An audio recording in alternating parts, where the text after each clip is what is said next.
going to answer any questions you guys have for start and sits. All right. So we're going to focus in on that. Go with the fantasy pros as our kind of baseline. We will answer any questions that you have as far as, hey, should I start or sit this person? What changes do I need to make? So we will have it all for you. So, first up, it looks like they're going with Josh Allen versus Arizona. Definitely can see that. Allen is, great. He'll probably get you a TD. So he's definitely someone that you should be starting. We'll skip ahead to, past the ones that I played and the obvious ones. If you have Anthony Richards, you're obviously going to start him based on what he did last season. My only concern with him is just health. He seemed that he liked to be running head on, and that just is going to create injuries. And hopefully, he doesn't have a super short career, such as Cam Newton. CJ Stroud against Indy, that's definitely a start. We'll get to the first one that I do definitely have some questions about. All right. So, the first one I kind of have a little bit of questions about is going to be Joe Burrow. T. Higgins is out, and that is who he had most of the offseason to work with. He does have a rookie that I know has been very hot on the waiver wire to add the last few days. It looks like Jamar Chase will play, but again, don't know how good he's going to be. He should be barely in shape, but the question's going to be is how overall is he in football shape? Can he take the hits and things like that? So Joe Burrow, I probably would push down below Kyler Murray, Jared Goff. I probably would have him right here in this kind of range, like the B minus C plus, but that's me. Next. Well, first, let's talk Jordan Love. The injury reports have come back a little bit, and it is looking like Jordan Love is only going to miss 2 to 4 weeks. Some are even saying only 2 weeks, so that's great for me being a homer and a Packers fan. All right, on to Jared Goff. I think that's a no-brainer start. Detroit, their offense is just so good, and the Rams, they lost Aaron Donald. Their defense should be, I would say, average, but look for Jared Goff to put up good numbers. Jaden Daniels, this is someone I know people are excited about, and why shouldn't you be? He can throw the ball, he can run. Hopefully, he is the next version of RG3 was his rookie year, but he doesn't get hurt. So I have no problem starting him. Tua against Jacksonville, another one, no problem starting. Trevor Lawrence has a little bit of a remade wide receiver core again. He has Brian Thomas, who, if you follow us at all, I recommend if he is on your waiver wire or someone drops him, scoop him up because he just profiles as someone that will get stronger and better with those TD grabs. He reminds me a lot of Devontae Adams, so definitely keep that in mind. All right, the one everyone's keeping an eye on, Caleb Williams. Had a friend message me, even asked. He's debating starting Allen with Adunze. Someone else said they're starting more with Adunze. I wouldn't start. I mean, more than like a bear or two. I mean, especially not two wide receivers.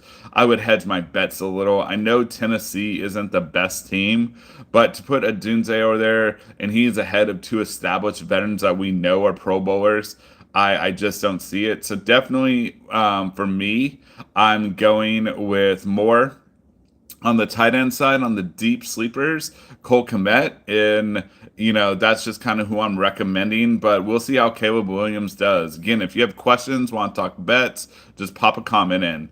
All right, Baker Mayfield, I think he's kind of right there too in those. What he did last year, just kind of humming around along all season. I really like Baker, Stafford, Purdy. Dak is the next one where it's like he just got paid today. He is now the highest paid quarterback in the NFL. Jerry and his master negotiating, which is not true. Just he always gets the Cowboys terrible contracts. Dak against a tough Cleveland team with CD and him not getting the offseason together. I I might push him, on the bench if you have one of the guys above him. But if not, definitely Dak's probably the last one of the starters, unless you're thinking of Kirk Cousins or Aaron Rodgers. Herbert, definitely like him. I think that his wide receivers are underrated. Palmer, I can definitely see having big breakout. So I could definitely see, especially in Superflex, it's starting Herbert with no problem. Geno Smith against Denver, another one, no problem, especially in Superflex. Deshaun Watson, for me, he's going to be a sit. I don't know what happened in the year that he was off with Houston, but Deshaun Watson just has not shown that he can play football anymore. Maybe it's a little bit of Le'Veon Bell syndrome where he was off for a year and you just kind of lose it. But I definitely would not be starting Deshaun Watson unless it's super flex, and even then, I might want other options. On to Daniel Jones. Same idea, super flex only. Hopefully, gets you some rushing upside. Now, two players I think we are all super curious about: Kirk Cousins and Aaron Rodgers. Both coming back from Achilles, both on teams that profile to have really good offenses, and the Jets with a fantastic defense. I would have those around the Dak Prescott, that low C, starters. Definitely, again, if it's for Superflex, you fire them up all day long. Same thing with Will Levis and Derek Carr, Superflex, no problem at all. Start them. Also on injury news, it will be Justin Fields today, not Russell Wilson. If you did not know that, so Justin Fields is definitely someone you can start. And if you have Superflex, no doubt start him because his rushing upside is crazy. So I would definitely consider that. Bryce Young, Bo Nix, Gardner Minshew, just kind of wait and see. So that's where we are at for the quarterbacks. Let's move on now to the next section. All right. On to the wide receivers. All right. If you did not know, Tyreek Hill got arrested right outside the Dolphins stadium, apparently for speeding. Worked it all out. He's supposed to be starting. I'll be kind of curious if that fires him up and he goes off, or if it kind of just gets in his head a little because it messes up his rhythm, what's going on. I just don't know where he'll be at, but I mean, it's Tyreek Hill. I'm definitely not starting him. Just saying, if he has a little bit of a down game, I can definitely see it whenever your whole morning routine gets thrown off. Amon-Ra St. Brown, no question, you start him. Justin Jefferson, I think you have to start him. I have him for the whole season as a low tier tight end one. And again, everyone should know it's not because of the talent. It is because of who the quarterback is. We will see if Sam Darnold can feed him or not. All right. Then we're on to CD Lamb. He did not practice this offseason, so I don't love it. But again, he's been with Dak for a few years, so that's definitely not something that would concern me. We all know A.J. Brown had a good game. Jamar Chase is starting. But again, you don't know how many reps, if he's going to be more of a decoy, and how he'll do taking those first hits live in a real NFL game. This is where I vary from a lot of people. Mike Evans. Everyone is really up on Mike Evans because of last year and everything, which is interesting because people are down on him. But I'm not down on him, but if I were to put him, it would definitely be like in a B minus grade just overall for the season. Because if you watch the last few games, Godwin kind of switched and he was the main guy. And with him going back in the slot, I definitely think that we can, go ahead and put Godwin above Evans. Garrett Wilson, I mean, he's done it with no quarterbacks. So it'll be interesting with hopefully not the ghost of Rodgers, but just a quarterback that knows what defenses look like. I'll be interested to see how he does. Puka, a little bit curious because him and Cooper are both healthy. I think it's a little bit of changing of the guard. But again, Puka, I mean, he was a revelation last year. Did get a little bit banged up, but we will see. Devonte Adams. This is someone I love. If you're still drafting and thinking where to put him, I'm putting Devonte Adams right here around AJ Brown and stuff for the season for one simple reason. Gardner Minshew is his quarterback. If you watched last year with Michael Pittman, all Gardner did was feed his number one over and over and over. Devonte Adams is going to be fed over and over and over, even at his age 30, 31 season. Expect him to get at least 1,200 yards and double digit touchdowns. I mean, the guy is a beast. Now, on to a little bit because we talked about Tyreek Hill and his arrest. Jalen Waddle, super talented. If Hill is a little out of it because of the arrest, look for Waddle to step up. And he's always solid, but I usually have Waddle a little bit lower. Again, I'd have him in that B range if Tyreek Hill is fired up and going crazy like normal. Now, Chris Olave and Debo Samuels, both of them. I'm going to tell you my views. You can think what you want. Chris Olave and Debo, both are big names. Olave for, just being kind of consistent, but I don't know with Carr as his quarterback if his ceiling will ever just explode like people are expected. Debo Samuel's best season was when he was running and catching with Ayuk back, and I just don't see Debo being this high, to be completely honest. Like, I like him more as a flex play where he was getting drafted this year, third, fourth round. I was passing on him. Same thing with Nico Collins, and that hurts my soul. I'll tell you why Nico hurts my soul. I loved him last year. I liked watching him, loved what I saw on the tape and everything. But then they went out and got Stephon Diggs, the crybaby. Stephon Diggs, if you hadn't been paying attention the last two seasons, last year was like 6 to 8 games, just fell apart. Season before that, the last 4 games.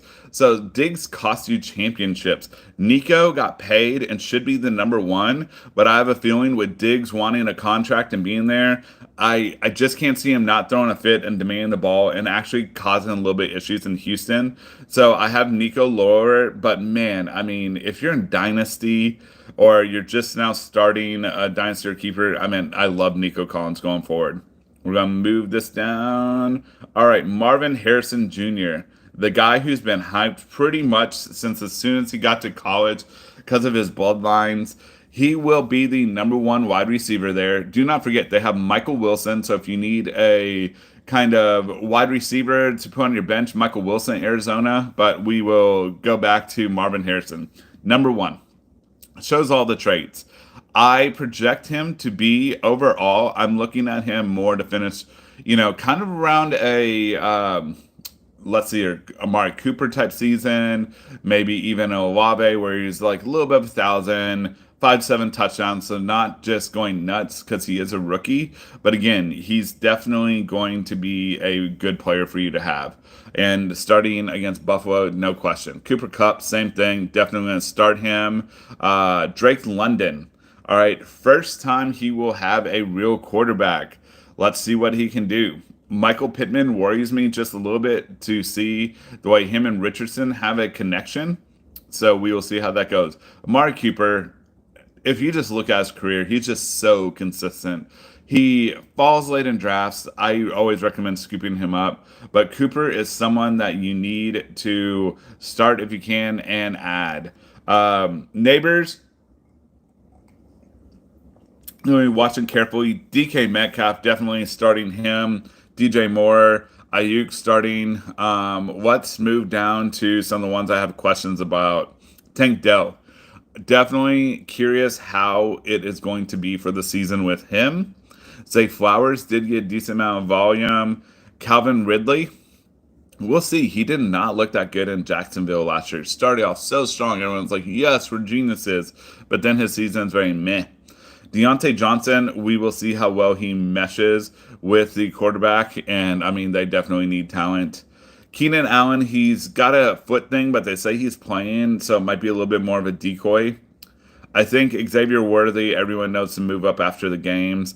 All Packers, I am recommending that they need to be moved down going forward because of the injury to Love for 2 to 4 weeks. Whoever their quarterback is just is not going to be able to deliver the ball and spread it around like Love. T. Higgins out. JSN, definitely a good sleeper. Definitely, you should think about having him in your team. Corn Sutton, he's the number one. They did say DeAndre Hopkins is going to start, and him and Will Levis have a really good jump ball connection. Roma Dunze, I'm starting this week. I love the talent, love him for Dynasty, but as a number three wide receiver, and it looked like the Bears were going to be running mainly two wide receiver sets, I'm avoiding a little bit. Palmer, this is the guy that I've been hyping up, the sleeper. I bet you him and Herbert. That's who I like. I really like Palmer. Same with Brian Thomas. Been hyping him up.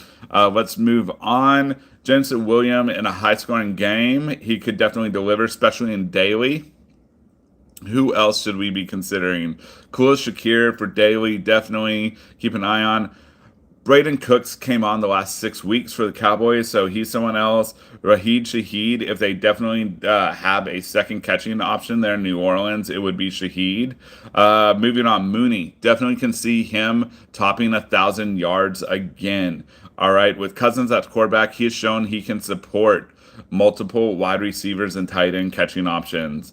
All right, for the rest, we talked about Michael Wilson, Bateman, Polk. These are all good guys.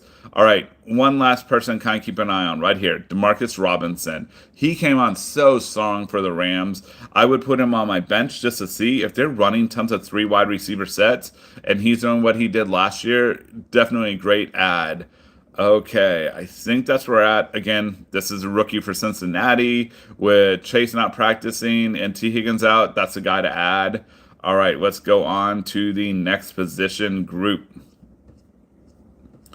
All right, moving on, moving on, moving on. Here we are, running backs. Of course, McCaffrey is healthy. I think we'll all be waiting to see.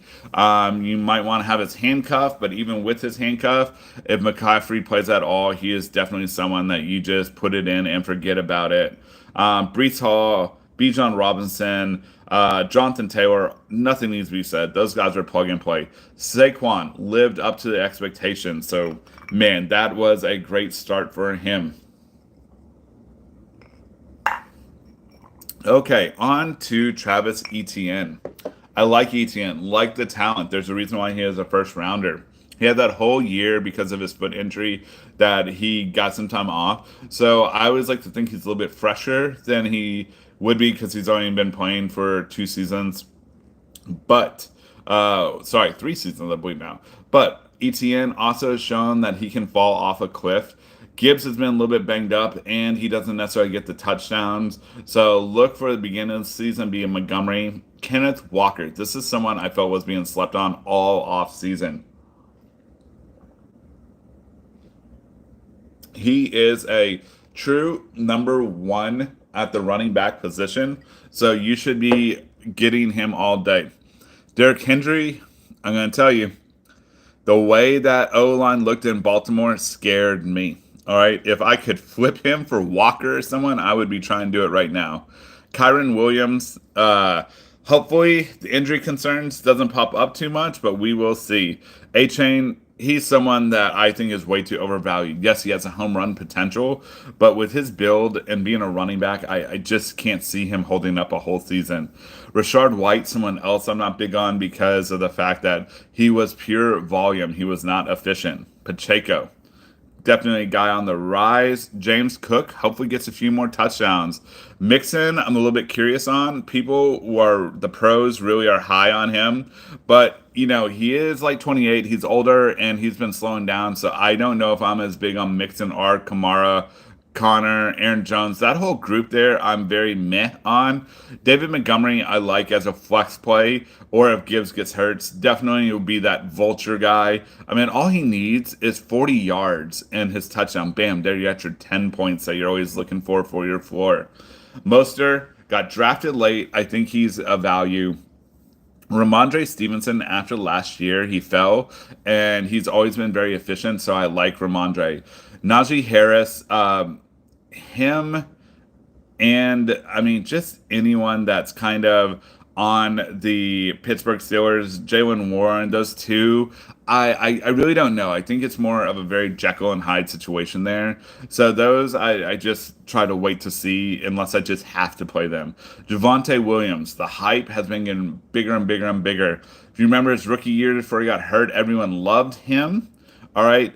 Then he got hurt, came back last year. He was still going in the second round, nowhere than the third. And now you got him a lot of leagues, seventh, eighth, ninth, 10th round, and they're saying he's back from injury. And from the medical people that I'm watching on Fantasy, they're saying that it is real. So Javonte Williams should be a start. DeAndre Swift, that's a pass for me. He's just never shown he can really do it for a full season. But the guy below him, Ford, that is a huge start. He is the starter in Cleveland. They love to run the ball, sorry, and he showed last year that he can be a starting NFL running back. Devin Singletary, definitely a flex play. Love him. Zamir White, he's going to get all the volume. He's a play. Tony Pollard, Gus Edwards, like I said, Jalen Warren, Tajay Spear, Chase, Zach Moss, those are all kind of grab bag guys I don't like. But Chuba Hubbard, he is one of the last true starters you can add. Again, it might only be 4 to 6 weeks, but definitely look for Chuba Hubbard to be a flex running back 2 option. Brian Robinson, I hope if Eckler shows at all, he's got anything left. That scares me for him. But if Eckler truly is done, Brian Robinson should be a beast. All right. We all know Joel McLaughlin. He is someone you should be adding. Just kind of, he's a poor man's A Chain, and everyone loves A Chain. Zeke Elliott, if Jerry Jones falls in love with him and they decide that Elliott's the guy, I mean, he's going to be running up these boards. Remember, for 4 weeks in New England last year, he was a top 15 running back. All right. Obviously, Blake Corum. There's quite a few guys that are rookies you keep an eye on for injury or just the way the timeshare's working. Let's move on to the tight ends. So at tight end, I mean Sam Laporta, Kelsey, Andrews. If you watch that game, anyone, be scared. I really want it likely in my late rounds, and people were on him too. And if it's truly a changing guard, then Andrews, especially him going in the top 5 rounds, is going to hurt some fantasy teams. Trey McBride, for a few first weeks, he could definitely be the number 1 as Marvin Harris gets kind of caught up in use of physicality and speed of the NFL. Dalton Kincaid, like Evan Ingram, something that people don't know, he led tight ends in routes, and he was a huge red zone target. So Ingram was a great bet. George Kittle, I actually had as my sit this week because George Kittle was, he's more of a blocker, and with their left tackle and just the whole team not being together for training camp and McCaffrey being a little dinged up, I see him being more as a inline blocker. Now we get to the hype that's been going on for years. Kyle Pitts. Start at your own risk. I avoid him in all my drafts. I've been bit. I understand he has the potential to be the number 1 tight end, but someone else can do it. Someone I recommend sitting hard is David Njoku. I'll tell you why. All his production came with Flacco. Whenever they've had other quarterbacks, Deshaun Watson, it's just been not a good time for Njoku, so that is someone I recommend sitting. Jake Ferguson, he has shown that he is definitely a mid-tier tight end. Even against Cleveland, I think you just start him all season long and don't worry. Dallas Goedert, he's also someone I think you can just start and not worry. Brock Bowers, I talked about it. The Raiders, I just don't understand getting another tight end. You drafted one in the second round last year that a lot of people had as a top tight end in the league, and you didn't know how to use him. Brock Bowers is supposed to be like Kyle Pitts, one of those receiving generational talents, but I'm going to sit him to see if the Raiders actually know how to use a tight end. Taysom Hill, start at your own risk. I mean, Freiermuth, there needs to be a number 2 receiving option, so I definitely like Freiermuth to be fired up. I would kind of have him up here in this range. Henry, Schultz, again, there's just so many mouths to feed. We talked about that with the receivers. I just don't know. This is one of the last kind of sleepers I'm going to mention is Tyler Conklin. New York Jets. All right, Conklin has always been someone that's been an under the radar guy. Now he has Aaron Rodgers. If Rodgers is even remotely close to what he was before, you need to start Conklin. Cole Kmet, again, too many mouths to feed. Lastly, as a Packers homer, you got this guy right here, Luke Musgrave. He was not the guy, all right? The guy was this guy, Tucker Kraft. And even the game on Friday, Tucker Kraft was the guy who got the most receiving yards and targets for tight ends. So I would be looking, if you're, really deep or tight end premium, looking at Tucker Kraft. And again, down here, likely. I mean, we all know he's going to be huge and added. So don't sleep on him. Add him if you can off the waiver wire. Next, moving on down. Let's get to the defenses. Cincinnati Bengals against New England. I already said in the short today that I think New England is going to be the top team people are streaming against, and the Bengals are available in like 25%. All right, moving on to more streaming options. Okay, we had the Seahawks against Denver. All right, Seahawks open up pretty good for the season against Denver and then New England, so that's someone that I would look to add. The Packers have a really soft schedule if you're looking for another streaming defense, and they looked like a legit defense on the game on Friday, so that's someone that you can play for 4 weeks or so before you have to even think about streaming another team. Moving on, the Browns against the Cowboys. That'd be really interesting to see just how legit the Browns are and how good the Cowboys are.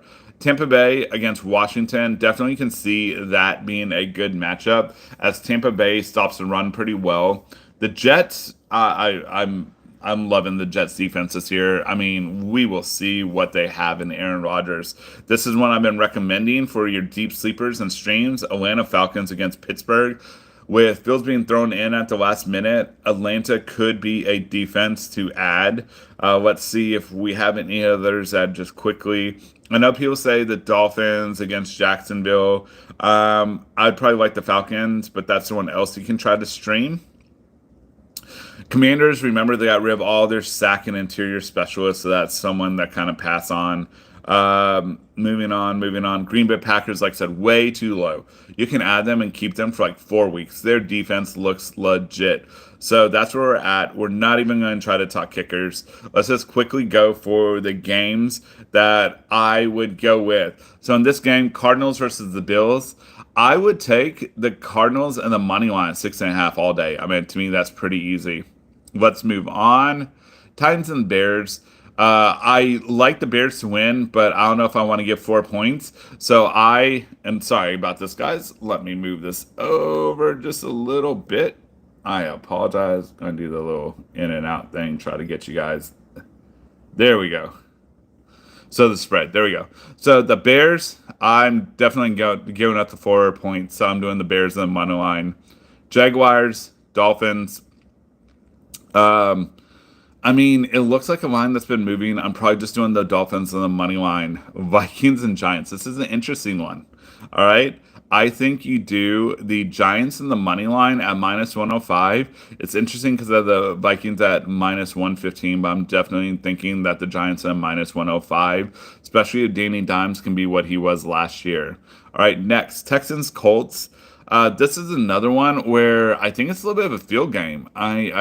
I almost want to say take the Colts in the 3, but for the sake of it, and just because it's first game, I'm going to say take the Texans and the minus 160, but I would not hate you if you take the Colts. Next, Saints Panthers.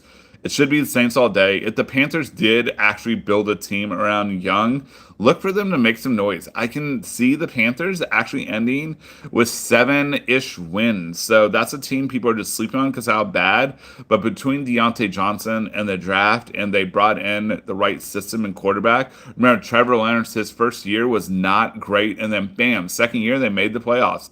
So again, look for them. They could definitely surprise some folks. Steelers and Falcons. You have the Steelers 4 points. I just don't know with Fields. I mean, he's great for fantasy, but I think you either take the Falcons and the minus 4, or you just do the money line if you're building some sort of parlay. Patriots Bengals. Here's what's interesting about this is the Patriots are, obviously a dumpster fire, but with their Jacoby Brissett, with some of their wide receivers, with Stevenson, they could be competent. The Bengals are down to Jamar Chase, who might not be able to play the full game, and they're starting a rookie as their other guy. So I can definitely see taking the Patriots in the plus 7.5. I mean, I just don't think the Bengals can go much higher than that. There we go. Deontay or Addison in full PPR.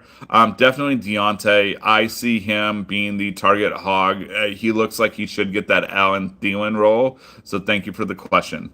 All right. So definitely, I think the Bengals win if you're just doing money line. But if you're looking for some points, Patriots in 7.5. I think that's a mistake by Vegas, but we'll see. Raiders, Chargers.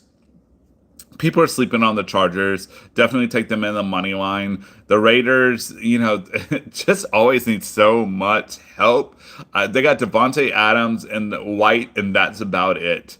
All right, moving on. Commanders and Buccaneers. It's an interesting game, mainly because we'll see how Jaden Daniels plays in the NFL. I really don't know how it's going to work out for him, but I think the Buccaneers win. They came out strong. They kind of figured it out. And for people that are talking fantasy, I love Godwin. I think he's a must start. I would take him over on all of his props.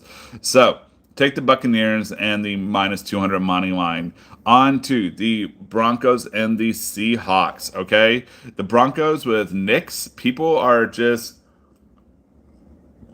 kind of sleeping on the Broncos, and you forget the team they're playing with, Russell Wilson, how well they did his rookie year. So I can see the Broncos having that sort of impact, all right? So I could see that. So Broncos and a 6.5 is a spread, but if you're just doing the money line, definitely Seattle. But I do like the Broncos and the 6.5 points. On to the Cowboys and the Browns. Dak just got a huge contract. Of course, Jerry Jones, the worst GM, just overpaying every player like he always does. It'll be interesting what they do with Parsons. I mean, it's going to kind of cause the team to have to be a few stars and a bunch of scrubs. But the Cowboys +2, no, I'm passing on that. I actually think that you're better off taking the Cowboys and the money line. Been a little bit of a hater, but I just don't believe in Deshaun Watson anymore. He hasn't shown anything.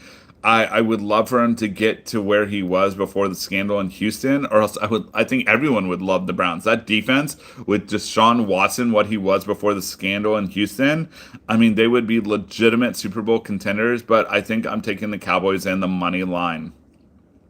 Finally, for Monday Night Football, we are on to the Rams and the Lions. This game should be a lot of fun. All right, the over-under only being at 53.5. Jump onto it, okay, and hammer that over. I think it's going to be a fun game. I definitely see the Lions winning. So take the Lions and the minus 125 money line. I'm not going to give 4.5 points because the Rams with McVay are definitely competent. I mean, it's just dumb to give them 4.5 points. But for them, I'm definitely looking at the over on the points at 53.5 for that game, and the money line with the Lions. So I hope that's helped you guys. Any other questions real quick, just pop them in. I will try to get to it, but that is where we are at. Good luck to everyone in fantasy, and next week we will be in Illinois around Chicago. Jordan and I on the DGL team will be at a bar. We're going to be doing the starts and sits and the betting advice right before. Come up to the bar. I will let you guys know by Monday or Tuesday where we at. Come up to a bar, get some DGL gear, talk with us, hang out, have some drinks, and have a good time. And everyone, let's get ready for football. It's about to start in 15 minutes. Hopefully we have a great season. No more catastrophic injuries like Love. And we'll talk to you guys later.